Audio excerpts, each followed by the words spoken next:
All right, Steve, you're on. Go ahead. The Warmaster, Josh Barnett. It's truly a pleasure to talk to you today. This is Steve Jewin from MMA Mania. How are you feeling? Feeling pretty good. You've got a big fight coming up, so I hope you are, because AngryMarks is going to be a significant test, although not one greater than you've faced before, but certainly a top-level competitor in its own right. Well, I hope so. We'll just have to find out. Absolutely. That's the whole point of having the fight. So how's the training and preparation going? Pretty good. Got good guys around me. I've been feeling pretty sharp, and it's at the end here, so the only thing left to do is to go out and perform, and that's just really all I'm waiting for is D-Day. Have you been staying in the gym all the time, or have you been too busy fighting this battle with USADA? I have a team of athletes that I work with, and being in the gym isn't just about getting ready for fights. If you enjoy it, then you do it. And so I'm still out there, still putting my work in, at least just to stay capable and ready. And with my pro wrestling stuff with Bloodsport, it also requires me to be in the gym and training. Bloodsport and getting ready for this fight. Is it too much to juggle? I've been in training camp getting ready for this. My next pro wrestling event isn't until April 2nd in Ybor City for Bloodsport 3. But, there's nothing in the way of me doing what I need to do for this fight. Do you regret that you're not doing the commentary with Jim Ross anymore, or is that something that you're like, it was fun while it lasted, but hey, that's all good? I loved it. I was really enjoying calling pro wrestling, and I did jump on the mic, so to speak, for an event with Tony Hinchcliffe and the Store Horsemen at the Comedy Store recently. But not the same as calling action day in and day out with Jim Ross. And I really, really loved sitting in the booth with him, and I really loved sitting down there with Mauro Ranallo myself. Prior to that, commentary is a pretty fun gig, and I don't think there's going to be any lack of it in my future if that's what I want to do. But it is pretty special when you can get people like Mauro and Jim Ross as your partner there. Really, really a fortuitous thing for me. Absolutely. Those are two legends of the business, but I would say that title applies equally well to you. You've been doing this since the late 90s, and as you said, you've been doing pro wrestling, MMA, both at the same time, going back and forth. And when I watch stuff from Japan, it seems to me that audience gets the idea that pro wrestlers and MMA fighters can go back and forth, but it seems like here in the United States, a lot of people have this mentality that I don't want pro wrestlers in my fighting, or I don't want fighters coming over here and acting like they own pro wrestling. Why do you think Japan understands that better, the crossover between the two? Because professional wrestling in Japan is rooted in combat sports. It is here in the U.S. as well, but their relation to it is far stronger since the big boom of Japanese wrestling started with dojos, especially like the New Japan dojo that was put together by Karl Gotch, which completely emphasized shoot wrestling, and then striking and other elements were added and brought in to enhance and expand their vocabulary.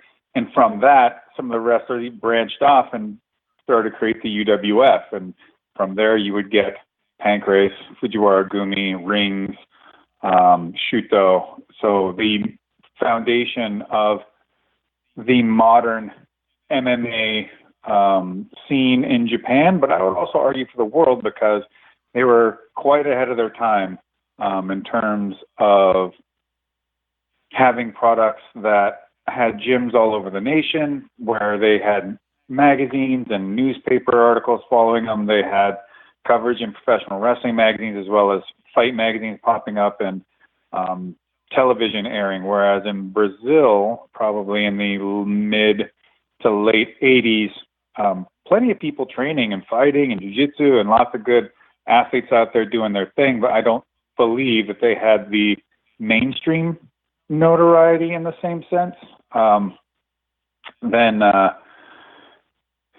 That was also a big, Japan became a global hub for other athletes, especially some of those from Brazil, to go over and compete as well, which would further along mixed martial arts in this modern era. So, modern mixed martial arts is 100% tied into Japanese professional wrestling, in my opinion. And here in the States, wrestlers used to have to come from a pretty legitimate background, even if they were not like legitimate athletes, let's say even former football players or amateur wrestlers or something of that sort, some sort of even weightlifters like Ken Patera.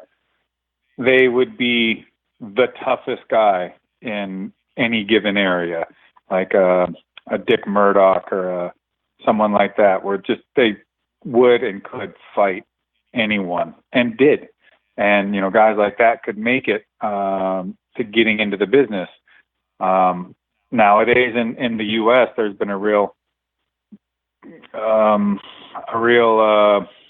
departure from that concept for so long that people in the States view professional wrestling as they view it as how would I define it? Scripted entertainment as a show, hokey sort of, I don't know. I'm sorry, my brain just isn't really working. But they view it to them. It's kind of like bullshit, and then MMA is real, right? And it's just like, well, it's not entirely true, and yes, it's a complicated, long history to go down to see how it got to this point. But now there's being a bit of a resurgence in people having legitimate backgrounds. I mean, that doesn't make them have to be full-on pro fighters, but people that have trained in Taekwondo and Jiu-Jitsu and Muay Thai or came from wrestling backgrounds and so on. And using those skills in the professional wrestling arena. Although I'd still say there's still a culture now that has grown where it's choreography, not reality, where people don't go out there and legitimately shoot a double and front headlock someone and go after a double wrist lock and what have you. No, they in partner tandem move around like they're doing dance steps. And so it makes it look less real and too overly contrived. It's, at least that's my opinion on it. And so I think if wrestling looked a bit closer to a bit, God, I cannot even think of any of my fucking metaphors or anything. If it looked more, if it more resembled the aspect of a real fight, even if people are still cooperating, I think that it would be less inclined to break people's suspension of disbelief, and maybe folks could then set their head back into being more fully engaged with watching the event and treating what happens in the ring as if it matters, instead of just looking to be just very shallowly entertained. Something you said struck me during that, and it's that Japan was ahead of their time when it came to exhibiting this realness and making people believe what they were seeing was real. Do you think also, in a sense, you were ahead of your time in that you went over to Japan, had success in Japan in mixed martial arts and pro wrestling, and now you've kind of paved the way for other people to do the same thing? I don't know. Maybe, but I have a tendency to believe that things happen in a vacuum to some degree with this kind of stuff. I know that's not exactly reality, but I've been out there doing it, been more adhering to the old ways of approaching professional wrestling as per my mentors. And now I think it's a matter of popularity, of MMA athletes and the product itself and the potential monetary incentives to use them.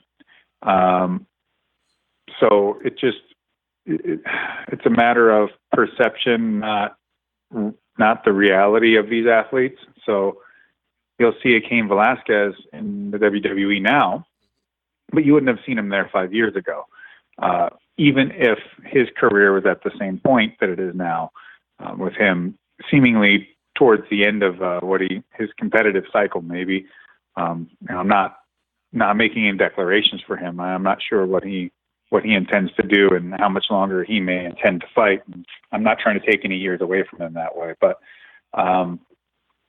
I just think it's a matter of people think it's monetarily valuable to do so, and that's it. And I think there are a few people maybe that do recognize the importance of a real fighting background, which is why Shayna Baszler, I think, has been doing so well in NXT. But again, I trained Shayna from the ground up as a professional wrestler.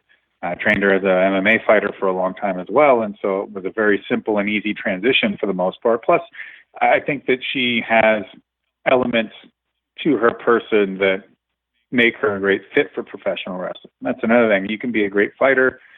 You could be great at doing all the moves in pro wrestling, but if you don't have that ability to connect with your audience or to interact and link up with your opponents, then you're not going to have very much success. And so it's not just simply a matter of being able to perform in that physical sense.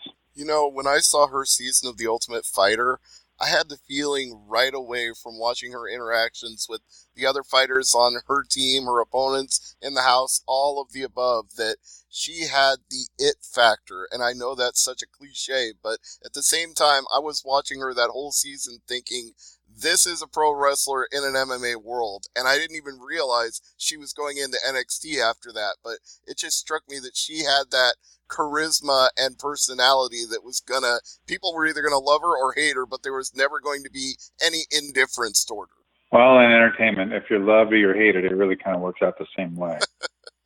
Oh, that's certainly true. With this fight with Ronny Marks, would you have preferred to have had it 8 days later in Saitama Super Arena, given that's been the venue that you've had so many of your historic performances at? Yeah, 100%. The fact that I'm not fighting in Japan is really baffling to me, and I don't think you can rationally come up with a good argument for why one of the most notable Japanese-known talents in the company is not fighting on a card in Japan. But you know what? Above my pay grade, and at the end of the day, man, fighting in Japan, in Hawaii, is a great opportunity. It pays the same, and getting a chance to not only perform in front of a big crowd of America's soldiers and armed forces, but it's also where I started my career with my fights in Super Brawl. Is that extra motivation then for this fight with Ronny Marks, knowing that you're fighting in front of the troops and their families who are being sponsored to attend this show for free? I always tell it like it is, and these sort of things are not factors to me, and nothing personal to anybody in this regard, because it goes the same everywhere. When I fight for myself, and I fight for the people behind me, and that's a very, very small group of individuals. But I do appreciate those that come, and I hope that what me and Ronny bring to the ring something more meaningful than they'd hope for. I'm sure they will thoroughly enjoy the performance that the two of you put on, although performance is probably the wrong word. Performance would imply more of what we were talking about earlier with pro wrestling, whereas this will definitely be a spectacle, but it'll also be totally real. Well, it'll definitely be as real as anybody could hope. Given that this has been a long and illustrious career for you from your earliest beginnings in Super Brawl and your fights in Japan and leading up to this fight in Hawaii. Can you say with any certainty that this is like the point in your career where you can see the light at the end of the tunnel? I know you talked about that earlier with Cain Velasquez, but do you plan to keep on going for many years, or do you start to see yourself winding down? I don't know. I'm just going to keep pushing forward until it's time to stop. That's as much as I can really give any weight to that, because when it's over, that's it. It's done. So I'm not trying to give myself a timeline or think about it in that way. I'll know it when that time comes. Does it give you any thought when you see that many heavyweights are competing into their mid to late 40s to think that, hey, this is a viable place for me to be, because it doesn't seem like you can lose a step as a heavyweight? Like the lighter weight divisions, sometimes that cutoff point comes in the mid to late 30s, but it doesn't seem true for the upper weight classes. Well, no, just knowing that people, compete when they're older doesn't mean a whole lot to me. I mean, there was at least one large study done, and most folks, once they get to about 7 years in their career, it just falls apart. And so there may be people that are older still competing, but are they still successful? Not a whole lot. Well, we can't say that about you and your career. You've been very successful over your recent run, even before you had a few years off from dealing with the whole USADA thing. And sorry to go back to that, but I just want to ask briefly, how frustrating was it for you knowing in your heart that you were right all along and still having to go to an arbitrator and deal with that process? I don't know. For me, it was just a matter of standing by what I knew to be true and refusing to bend the knee to someone just to make it potentially easier on myself, or to just give up. Like, that just wasn't going to happen. So I wouldn't say that no damage has been done from it, but at the end of the day, anybody that really gives a damn about the authenticity of something, you can just go and look at the judgment from McLaren. So I proved not only was I innocent, but also I put a big highlight on the nature of the USADA program and how it was not efficient, nor was it even-handed. They do seem to have a lot of double standards when it comes to the ways that they choose to enforce information, choose to release information, choose to deal with fighters. They'll say there's a set of standards, and then they don't apply those standards equally across the board. That's true. It seems to be completely subjective on to the matter of money involved, and perhaps the not just the fight itself, but even specific fighters. So it's obvious to everyone who sees it. Their most recent adjustments or amendments to their system were the kind of thing that should have been in place a long time ago, but it is a step in the right direction. So I can at least see that and give it credit where it's due. Would we be better off without this kind of testing? Would it just be better to just throw it all out and say they can't catch everybody and they can't enforce it equally when they do? I don't know. I wouldn't necessarily make a claim as grandiose as that, but I would say that they should have been more, what would be the right term? They should have been more transparent, maybe? Well, they definitely should have been more transparent, but they should have they should have been far more even in about how they were applying their rules, and that they should have been better at amending and adjusting as they were going along, instead of just waiting until something blew up in their face, or one incident after another forced them, as it would seem, to then make a change. It's better to be ahead of these things instead of at the whim of them. Right. That's, I guess, my biggest gripe with them is they seem to be reactive as opposed to active. They're only trained to solve things after it's blown up in their face. But we'll just leave that alone and get back to this fight with AngryMarks. I want to know if you have any thoughts in particular on where AngryMarks is the most dangerous for you in the fight. I don't really know where his greatest strengths lie exactly.